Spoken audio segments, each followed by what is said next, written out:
Sa San Sebastian naman, kukunan ni Coach Roger Goreb, 8 new players for his squad. Pero ang maganda dito, the rookies, just like Angel Habacon of San Beda, have been showing their potential early on in the tournament. Here we go. The first rally has officially begun. Back row attack agad para kay Kat Santos. Popped up from the back row. It is a back set.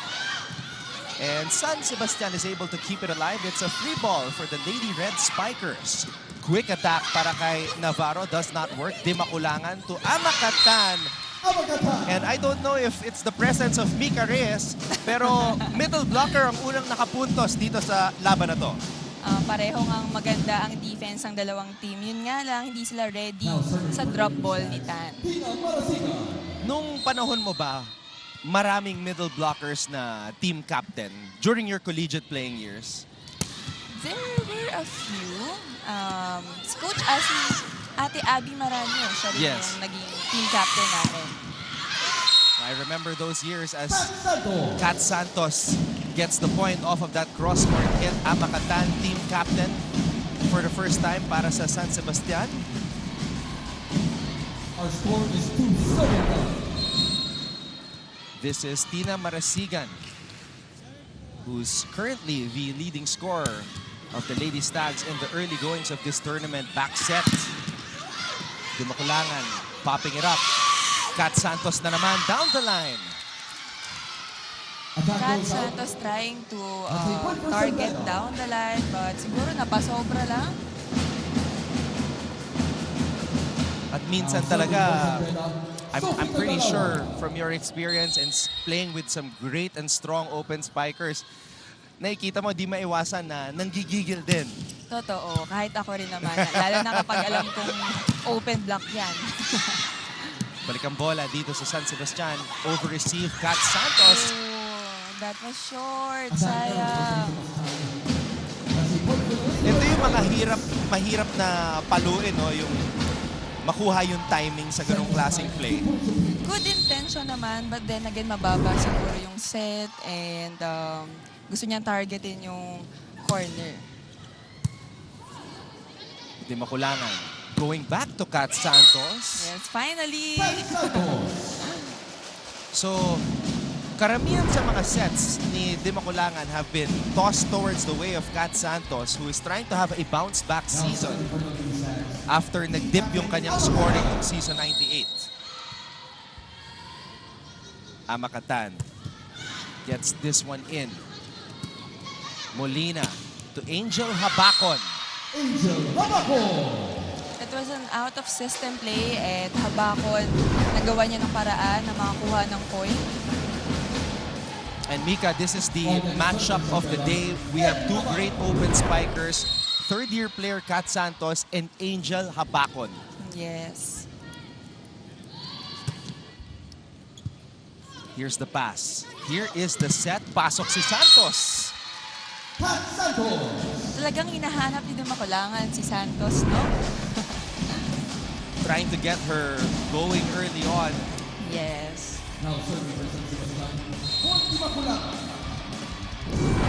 Von Dimakulangan gets this one in. Habacon. Here's the spike, does not work. Cross court, Dimakulangan was there. Santos na naman. Naabangan ni Habacon. Angel. Wow! Habacon. What a spike! Very impressive rookie, Angel Habacon. Sobrang taas ng reach niya. And napadaan niya rin talaga yung sa gitna ng mga blockers. Mika Reyes impressed by the high-flying ability of this rookie, Angel Habacon. Pero dikit ang early goings ng ating laban ngayon. Now serving for San Sebastian. Is there any player right now that comes to mind that you can compare dito kay Angel Habacon? Let us see. Ayan, oh. Do you Angel remember Habaco. Sid Demecilio? Yes, of Yeah. course. Wow. Parang pareho sila mag-approach. Now Si serving for San Beda, Sid, ano rin Angel yun eh. Habaco. X-factor din eh. Totoo. Tsaka ano lang siya, focused. Silent killer, Yeah. kumbaga. Wow, that's an interesting comparison. Sid Demecilio.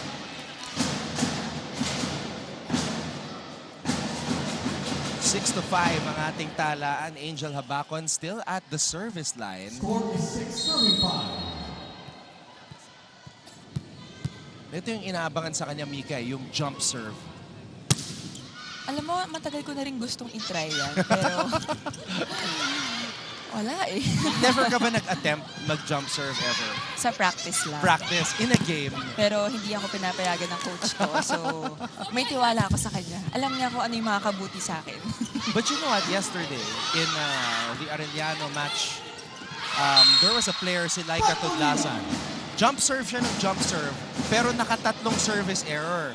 So, nung crucial na, late in the game, shinurbol niya.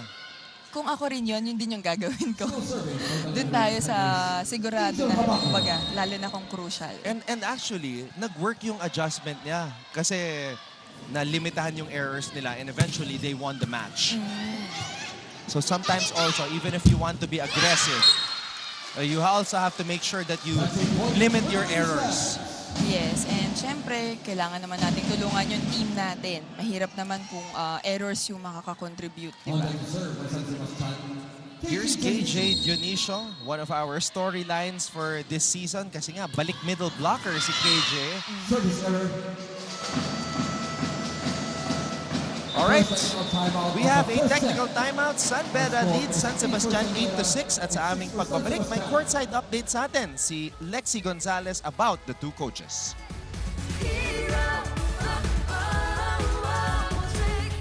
Good job sa kanyang pagbabalik sa Olympic stage si Pinay weightlifter Elrin Ando. Matapos po yan ang matagumpay niyang performance sa Women's 59-kilogram event ng 2024 IWF World Cup sa Phuket, Thailand. Nakabuhat siya ng total na 228 kilograms at nakakuha pa ng ikapitong pwesto. Naungusa ng 25-year-old Pinay weightlifter ang kapwa-atleta at Tokyo Olympics gold medalist na si Heidi Lindia sa parehong kategorya. We are back here at the NCAA Season 99 Women's Volleyball San Sebastian versus San Beda.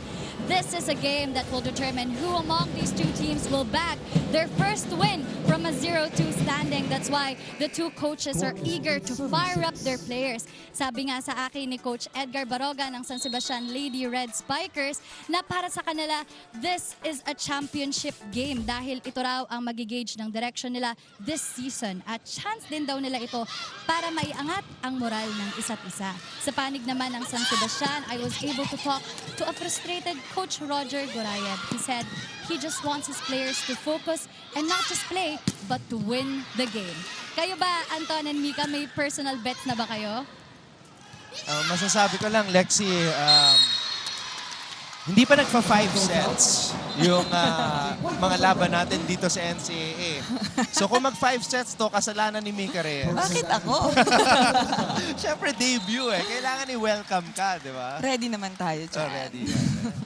Mika has a lot of time now. Kaya lang po siya nagkaroon ng chance mag-commentator. Dati, for the longest time, super busy. Okay? So now, Yes. swerte natin. Full-time athlete tayo.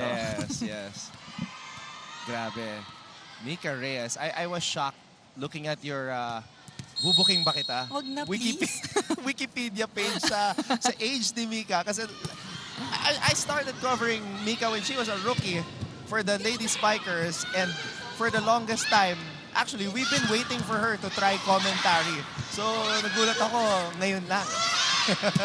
And in the NCAA of all places. Actually, ikaw talaga yung rason dito. Sabi ko, gusto ko makapartner si Anton. Ano kaya feeling kapag katabi natin si Anton sa panel? So sabi ko, okay, ipupush ko na to. It's different because we've interviewed you many times. So ngayon naman tayo we're bouncing I know. ideas off each other. And Back I feel row. old. Yeah. But I mean, that's life.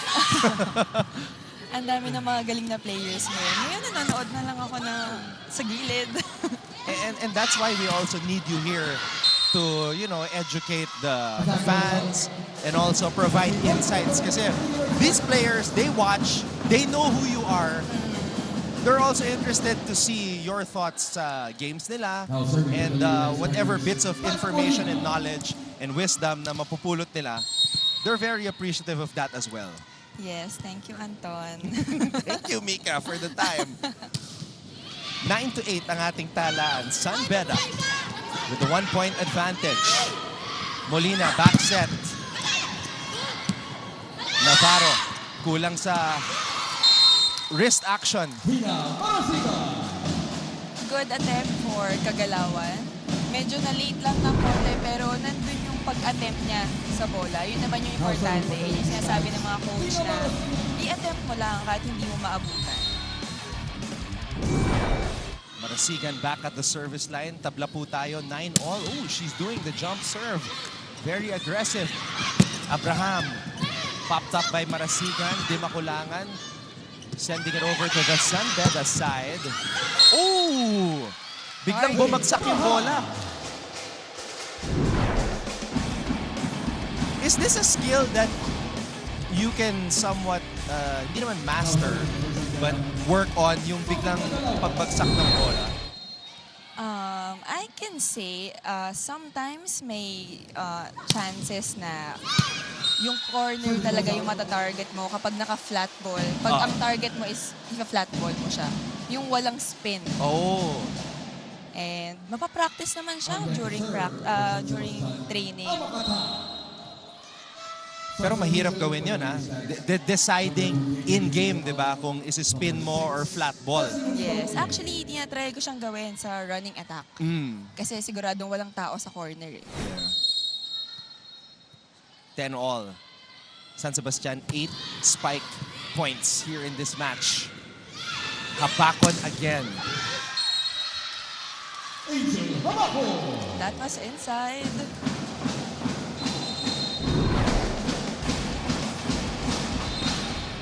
Ito yung approach ni Habakon. Full force. Well, that was pretty close actually. Pero referees say it's a point for Angel. Uh-oh. Second referee actually approaching because we have Von de Maculangan talking to our first referee. Coach Roger is also talking to our linesman, Mika. I think they were saying na hindi siya inside talaga, but Go, go, go, let's go. You know what? Based on the replay, I think Coach Roger has a point. And Coach Roger doesn't usually do that na matagal siya makipag-usap sa linesman unless he strongly feels that it was out. So anyway, tuloy ang ating laro. Not over for Kat Santos and now San Beda. The vibe is starting to become more positive para sa San Beda. Still serving for San Beda, Erin Navarro. Magkaiba rin, Mika, yung ugali and demeanor ng mga coaches natin, no? Coach Roger and Coach Edgar. You played for Coach Edgar, as you mentioned, naging coach mo. What's he like? Is he always this serious? Or ano rin? Pabiro rin si Coach minsan. kapag sa training, serious yan. Right after practice yan, nagbibiro ka na yan, kinukulit ka na yan. Very father figure. Pero kapag game, medyo may pagka masungit si Coach. Sorry, Coach Edgar. Binuking ko siya today. Ganon din ba ugali ni Kyra? Si Gaira, nakasama ko yan sa college before, pero hindi kami matagal nagkasama actually. Pero nakakasalubong ko siya and she was a good friend of mine. Let's take a look at this drop ball attempt by Angel Habakon and the back row by Marasigan.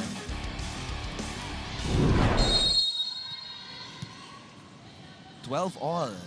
Dikit. Itong laban na to. Good save. ang bola dito sa paste. Wow! Nice play by Di Makulangan. And Juna Gonzalez, another rookie. Malakas yun, ha?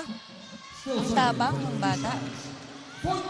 Imagine 8 new players for San Sebastian. Gamit agad, may playing time and showing us some power. And you see, si Di Makulangan, bigyan niya talaga ng kumpiyansa yung mga players niya. Rookie ka man o hindi, bibigyan ka na ng bola. Alam ko, papatayin mo to. This is a sophomore, Klein Abraham. And Abraham is at the service line now. Tabla na naman po tayo, 13 all.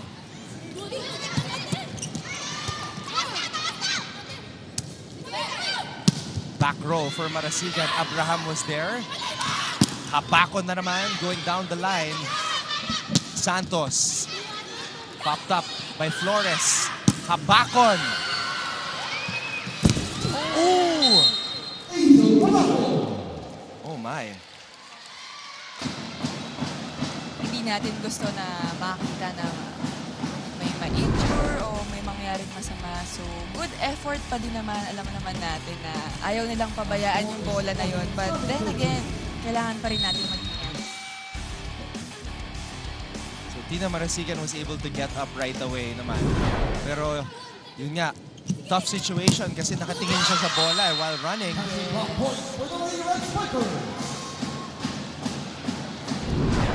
Mas nagse-celebrate sa ngayon yung San Beda ha, kumpara sa San Sebastian.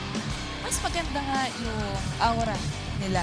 Makikita natin dito sa loob ng court na mas masaya sila. Nag-e-enjoy talaga sila sa game. Abraham. Di Makulangan. And that's another point for San Sebastian.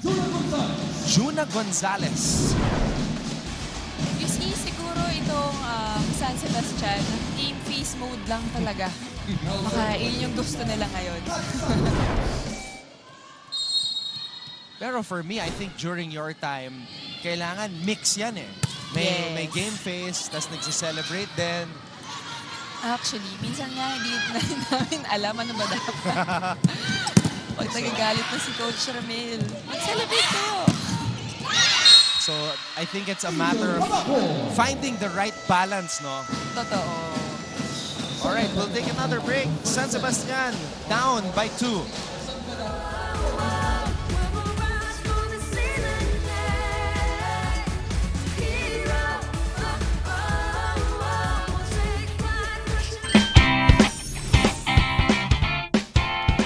Good job ang isang Pinay weightlifter na nag-qualify sa 2024 Paris Olympics.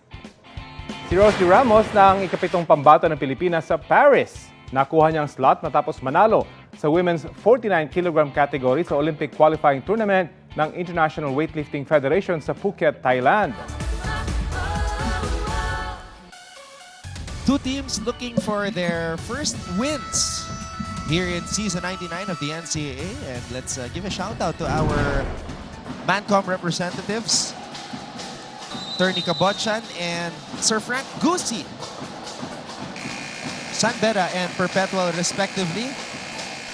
And there is the new coach of San Beda, Coach Edgar Baroga. Will this be the day for him? And there's his prized rookie, Angel Habakon. That's Dr. Lorenzo of Emilio Aguinaldo College. Enjoying the match from the VIP section. Wow. Lumalagot. Popped up. And Kagalawan Sophie Kagalawan. hits the ball, check out, and it goes straight to Mika Reyes' hands. Mukhang nagpaparamdam na. Kailangan na daw ako maglaro. Angel Habakon. 17-14, San Beda with a 3-point lead. Habakon. And this is what I was describing kanina na high risk, high reward Yes. when you do the jump serve. And eventually, you're going to have to make a tough decision. Pagpapatuloy mo ba yan or will you go for the sure thing? Let's see. Oh! Nagawan pa ng paraan. And the ball will go back to San Beda. Molina, quick attack to De La Cruz. Wow. Jake De La Cruz.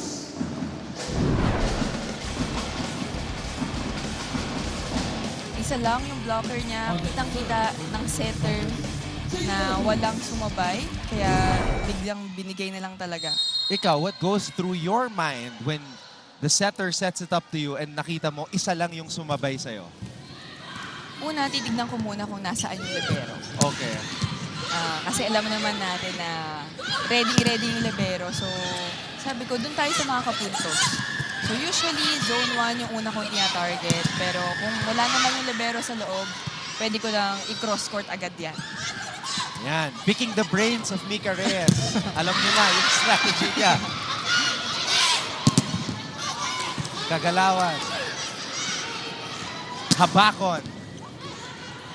Santos. Marasigan. Molina to Kagalawan. Long rally. Di Makulangan to Marasigan. Kagalawan keeps it alive. Habakon, back row. Santos was there. Di Makulangan to Marasigan. Good block. Ayaw magpatalo ng both teams sa kanilang depensa.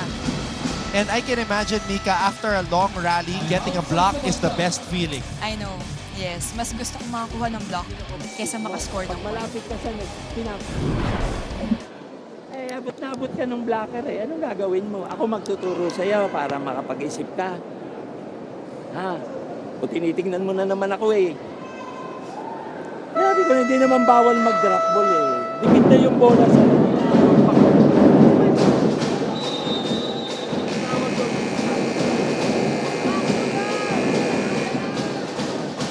Coach Roger reminding the girls.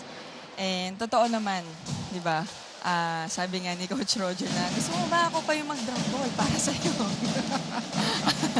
Mika, have you ever played under Coach Roger in any capacity?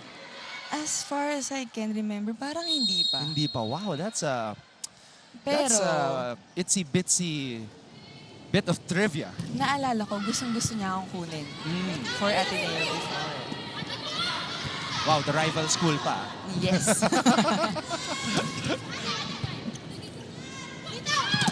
Pero that's interesting sa tagal mo sa volleyball. Not even once. Never no? pa kami nagkasama ni Coach Roger. Kahit assistant coach or Ang anything alam sa ko national team? yes, ang alam ko, parang never. Oh, that's an interesting fact right there. Kagalawan. Finding the middle. Kagalawan. But did you ever wonder what it could be like? Kasi I'm sure nakikita mo naman kung paano si Coach Roger, his reputation precedes himself. Did you ever wonder like how it would be for you if you had a chance to play under the legendary Coach Roger Gorayev? Yes, actually gusto ko nga rin siya maging coach even before. Pero kung magkakaroon ng chance, di ba? Pagbalik ko, baka si Coach Roger. You never know, no? I know. In your career and in life, as we see this ace by one of the players who also showed a lot of promise and improvement, si Jade De La Cruz, rookie middle blocker. And you can really see na nag-enjoy talaga sila sa loob. De La Cruz gets that one in. Here's the toss. Kagalawan breaks down the wall. What a spike! Challenging the blockers. Bigyan din natin ng credit si ang ating setter. Maganda at gustong-gusto ng Kagalawan yung set na yon. Tingin ko gustong-gusto mo rin yung celebration ni Kagalawan. Mala Lady Spiker celebration yun. Yes. Oh! Free ball. Napunta dito sa mga bidista. Wow!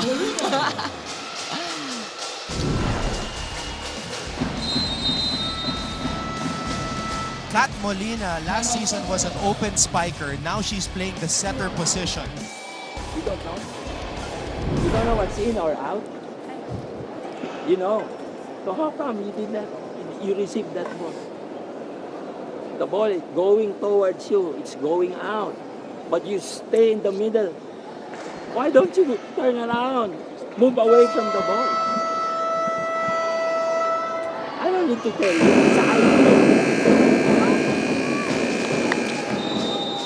Nakikita na natin yung frustration ni Coach Roger. Siguro kung kaya niya maglaro sa loob ng court, siya na lang ang maglalaro. You know, it's another kind of frustration when he speaks in straight English. Actually. That was actually the first huddle I've ever heard sa tagal ko nagko-cover ng volleyball Totoo. na almost straight English para kay Coach Roger Gorayab. Hindi na siguro gumagana yung Tagalog kaya iniiba na ni Coach yung atake niya. Yan. Naging effective nga. Kailangan siguro ganong approach ang gagawin ni Coach Roger every time out. And Coach is a man also who wears different hats. So magaling din yan mag-adjust. He knows how to turn on a switch in a person's mind. Yun lang. Set point. Are now at set point. Yun lang yung masakit doon. You're trying to get back in the game and then you commit an error. Sila rin yung pumuputol ng kanilang momentum. Di Makulana. Marasigan. And that's a place where you do not want to risk yourself. Yes. On deck to serve for the Lady Stags. Tina Marasica. Coach Edgar calls a timeout. Timeout San Beda.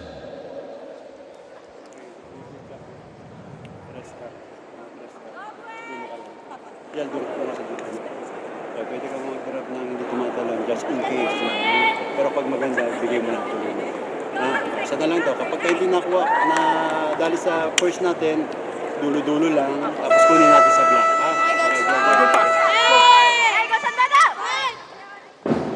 Coach Edgar giving the exact play na gusto niyang ipagawa sa kanilang team. And you see, kalmadong-kalmado si Coach Edgar. Si Kyra naman all smiles. Yan, Very pretty girl. laging naka-support yan. Si Kyra always sitting at the back of the bench of her dad. And she's also a member of our broadcast team. Actually, sa kanya ako una nagtanong ng mga tips. Ah, yeah? Yes. Abraham gets the point for San Beda. And San Beda takes the opening set, pulling away midway through the set. They take it 25-17. Magbabalik po kami for set number 2. This is our live coverage of NCAA Season 99.